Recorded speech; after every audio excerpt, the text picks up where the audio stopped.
நீங்கள் ஒரு கிறிஸ்டியனா உங்களுக்கு நிறைய கான்ஃபிடென்ஸ் இருக்கா? நான் சொல்கிறேன், ஒரு கிறிஸ்டியனாக இருந்துக்கிட்டு நீங்கள் உங்களோட கான்ஃபிடென்ஸ் ஒரு பிரயோஜனம் இல்லாத விஷயம். ஆமாங்க, நான் கரெக்டாக தான் சொல்கிறேன். ஒரு கிறிஸ்டியனாக இருந்துக்கிட்டு உங்களுக்கு நிறைய கான்ஃபிடென்ஸ் இருந்தாலும் அது பிரயோஜனம் இல்லை. அப்போ என்ன பிரயோஜனம்னு கேட்குறீங்களா? அது தெரிஞ்சுக்க இந்த ஷார்ட்ஸை நீங்கள் ஃபுல்லாக பாருங்கள்.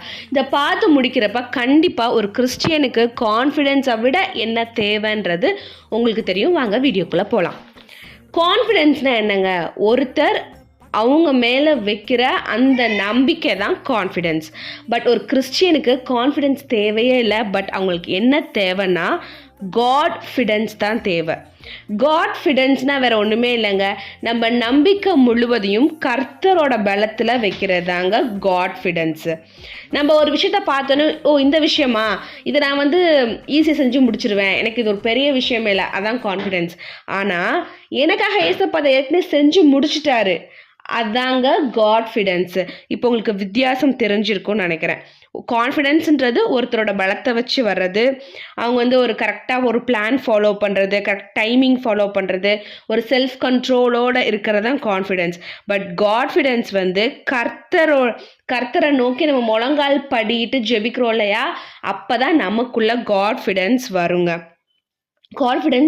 கான்ஃபிடென்ஸ் சமயத்தில் என்ன ஆகும் அப்படின்னா, மக்கள் நம்ம கொடுக்குற ப்ரெஷரின் நிமித்தம் நம்ம நிறைய நேரங்களில் கான்ஃபிடென்ஸ் இழந்து ரொம்ப டவுனாக ஃபீல் பண்ணுவோம்.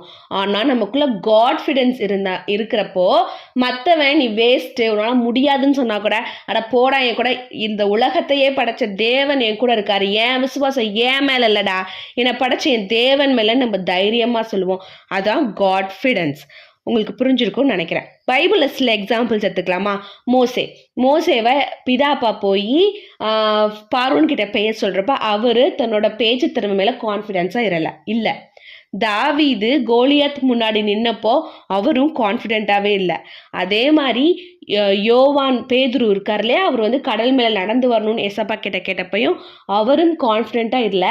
பட் இவங்க 3 பேர்த்துட்டையுமே காமனாக இருந்த ஒரே விஷயம் ஏசப்பா மேலேருந்த பிதாப்பா மேலேருந்த விசுவாசம். அது நமக்கு இருந்தால் போதுங்க, எவ்வளோ பெரிய விஷயத்தினாலும் நம்ம ஈஸியாக செஞ்சிடலாம்.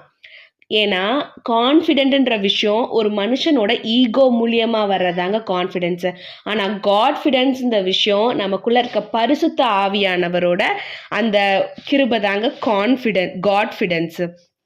ஸோ எனக்குமே மனுஷங்களுக்கு பயப்படாதீங்க, தேவனுக்கு மட்டும் பயப்படுங்க, தேவனை மட்டும் விசுவசிங்க. நீங்கள் வாழ்க்கையில் எந்த இடத்துக்கு போகணும்னு நினைக்கிறீங்களோ அதை விட மகிமையான இடத்துல வைக்க உங்கள் தேவன் வல்ல.